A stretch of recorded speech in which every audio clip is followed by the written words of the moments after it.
आज की इस फास्ट फूड वाली फास्ट लाइफ में लोग नित नए तरीके खोज रहे हैं अपने स्वास्थ्य को बचाए रखने के, अपने जीवन को स्वस्थ बनाए रखने के, और इन्हीं में से एक तरीका है इंटरमिटेंट फास्टिंग। और आज हम इसी को समझेंगे विस्तार से। ये इंटरमिटेंट फास्टिंग क्या है, कैसे कैसे किन तरीक़ों से की जाती है और इसके क्या स्वास्थ्य लाभ होते हैं, क्या हेल्थ बेनिफिट्स हैं इस इंटरमिटेंट फास्टिंग के, और ऐसा करते समय किन चीज़ों का ख्याल रखना चाहिए, नहीं तो कुछ नुकसान भी हो सकता है। तो आइए बात शुरू करते हैं। नमस्कार दोस्तों, मैं हूं न्यूट्रिशन गुरु संजीव पांडे और आपका बहुत स्वागत है हेल्थ खजाना में। इंटरमिटेंट फास्टिंग पे आज हम बात कर रहे हैं। ये इंटरमिटेंट फास्टिंग है क्या दोस्तों? ये खाने के बारे में नहीं है, क्या खाना चाहिए क्या नहीं खाना चाहिए इसके बारे में नहीं है। ये कब कब खाना चाहिए इसके बारे में है। इंटरमिटेंट फास्टिंग एक ऐसा तरीका है जो खाने और उपवास रखने के तालमेल को बनाता है, यानी कि ईटिंग एंड फास्टिंग, इन दोनों में एक तालमेल बना करके शरीर को स्वस्थ रखने के लिए काम आता है। अब समझते हैं types of intermittent fasting. Intermittent fasting किस किस प्रकार से की जाती है।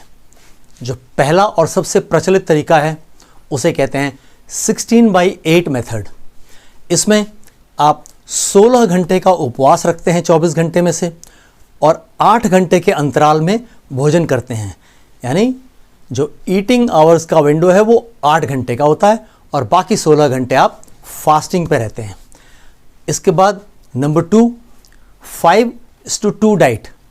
5:2 डाइट में आप हफ्ते के 5 दिन नॉर्मल रेगुलर डाइट पर रहते हैं और हफ्ते के 2 दिन आपको उपवास रखना होता है, यानी फास्टिंग करनी होती है, जिसमें आप अपना कैलोरी इनटेक मिनिमाइज़ करते हैं।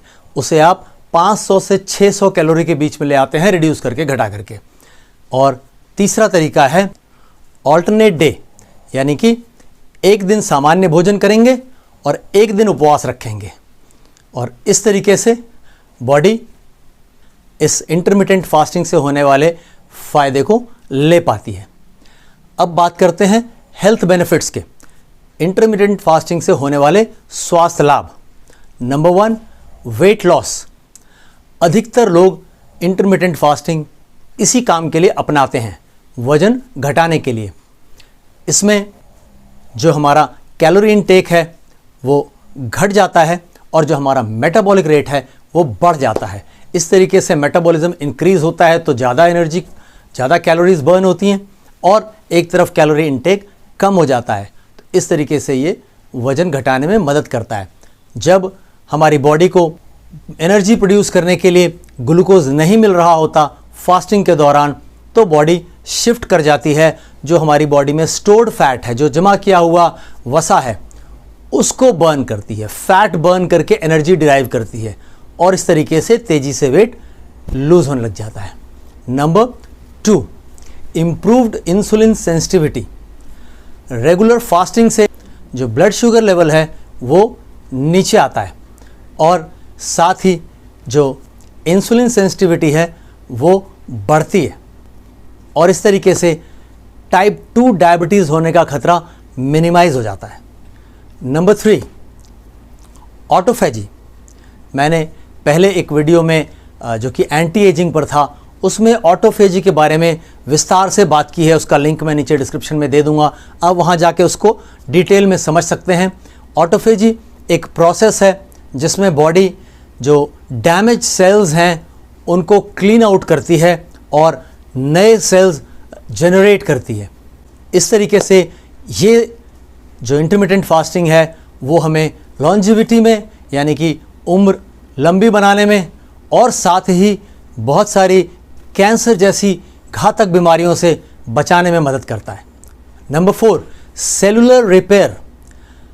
फास्टिंग के दौरान सेल में रिपेयर का प्रोसेस इनिशिएट हो जाता है, जिसके जरिए सेल अपने अंदर की गंदगी बाहर निकालता है, और इस तरीके से बॉडी रिन्यू होती जाती है और आप एज रिलेटेड जो प्रॉब्लम्स हैं, जो उम्र से संबंधित बीमारियां हैं, उनसे आपका बचाव हो पाता है। Number 5, neuro protection. इस फास्टिंग और ईटिंग का जो तालमेल है, इससे हमारी जो ब्रेन हेल्थ है वो बेहतर होती है। इसमें हमारे ब्रेन में एक प्रोटीन बनता है जिसका कि काम होता है हमारे नर्व सेल्स को बचाना, उसको प्रोटेक्ट करना, हमारे नर्व सेल के सर्वाइवल को सपोर्ट करना। वो प्रोटीन का जो प्रोडक्शन है वो बढ़ जाता है। इसे कहते हैं brain derived neurotrophic factor. Number 6, reduced inflammation.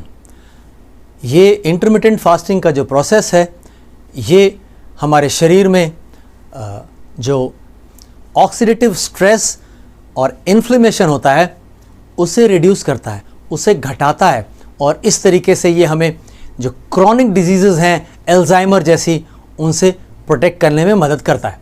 Number 7, growth hormone. इस प्रोसेस में जो ह्यूमन ग्रोथ हार्मोन है HGH वो इंक्रीज़ होने लगता है, और इससे हमारा फैट लॉस और मसल गेन होता है, जो कि जब आप अपना वज़न घटा रहे होते हैं तो एक बहुत ही इम्पॉर्टेंट चीज़ होती है नोटिस करने के लिए कि जब वज़न घट रहा है तो उसमें फैट घटे, न कि मसल। जब फैट घटता है तो मसल मास इम्प्रूव होना चाहिए, और ये प्रोसेस उसमें खूब अच्छी तरह हमारी हेल्प करता है। Number 8, insulin and Lipton. इसमें जो इंसुलिन के लेवल्स हैं वो नीचे आ जाते हैं, और लिप्टिन का जो लेवल है, वो जो उसकी सेंसिटिविटी है वो बेहतर हो जाती है। इस तरीके से ये हंगर और फैट स्टोरेज, ये दोनों चीज़ों को रेगुलेट करता है और मदद करता है वेट लॉस में और मेटाबॉलिक हेल्थ बेटर करने में। अब बात करते हैं कुछ पोटेंशियल रिस्क के बारे में। इतने सारे इसके स्वास्थ्य लाभ हैं, लेकिन कुछ रिस्क फैक्टर भी इन्वॉल्व हैं। तो वो क्या रिस्क फैक्टर हैं? इसके साइड इफ़ेक्ट्स में जो चीज़ें हैं उसमें आपको भूख लगी रह सकती है हमेशा, फटीग, आप थका हुआ महसूस करते रहेंगे, इरिटेबिलिटी, चिड़चिड़ापन हो जाएगा। जाहिर सी बात है कि जब आपको भूख महसूस होगी, थकान महसूस होगी तो चिड़चिड़ापन हो जाएगा, और आपको कंसंट्रेट करने में डिफ़िकल्टी हो सकती है, किसी चीज़ पर ध्यान लगाने में, किसी काम में ध्यान लगाने में मुश्किल आ सकती है। लेकिन ये सारे साइड इफ़ेक्ट्स शुरुआती दिनों में ही अपीयर होते हैं। शुरू के 2, 3, 4 दिन आप ये सब परेशानियाँ महसूस कर सकते हैं। Now who should avoid? कौन लोग हैं जिनको इंटरमिटेंट फास्टिंग पर नहीं जाना चाहिए? वो सभी लोग जो किसी मेडिकल कंडीशन से जूझ रहे हैं। इसके अलावा वो महिलाएं जो प्रेग्नेंट हैं या ब्रेस्ट फीडिंग कराती हैं, बच्चों को दूध पिला रही हैं, या फिर वो लोग जिनकी ईटिंग डिसऑर्डर की कुछ हिस्ट्री है ना, इतिहास है, उनका पुराना ईटिंग डिसऑर्डर है। ऐसे लोगों को इंटरमिटेंट फास्टिंग पे नहीं जाना चाहिए। इसके अलावा टाइप 2 डायबिटीज़ के जो पेशेंट्स हैं, उन्हें इंटरमिटेंट फास्टिंग पे अगर जाने की इच्छा है तो उन्हें अपने जो हेल्थ प्रोवाइडर हैं उनसे ज़रूर सलाह लेनी चाहिए। दोस्तों, ये वो तरीके हैं जो हमारे फास्ट पेस्ड लाइफस्टाइल में भी हमको एक बेहतर स्वास्थ्य दे सकते हैं। तो अपने स्वास्थ्य को बरकरार रखें, स्वस्थ रहें, मस्त रहें। जय हिंद। अगर जानकारी अच्छी लगी हो तो चैनल को सब्सक्राइब जरूर करें, वीडियो को लाइक करें और अपनी राय कमेंट्स में अवश्य दें। दोस्तों, हमारे चैनल से संबंधित सभी महत्वपूर्ण जानकारियाँ इस वीडियो के डिस्क्रिप्शन में दी हुई हैं, जैसे कि आप हमसे कैसे संपर्क कर सकते हैं प्रिस्क्रिप्शन बनवाने के लिए और हमारी राय लेने के लिए अपनी किसी भी दिक्कत परेशानी के बारे में। Thank you.